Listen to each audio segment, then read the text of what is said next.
We've dreamt for many years about what these images would look like, but we're still just blown away by the quality of the scans. We can just see far more detail in these images than we've ever seen before.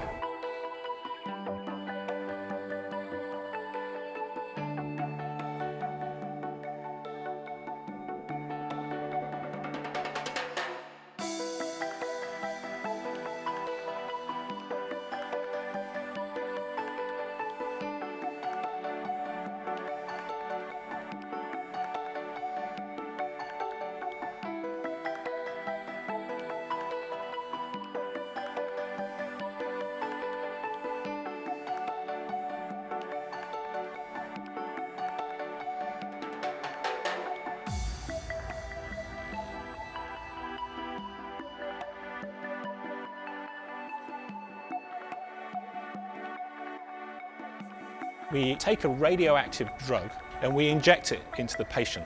And the drug goes wherever it's going to go. But it's bringing with it that radioactive tag. So if you can surround the patient with detectors, you can measure where the drug's gone.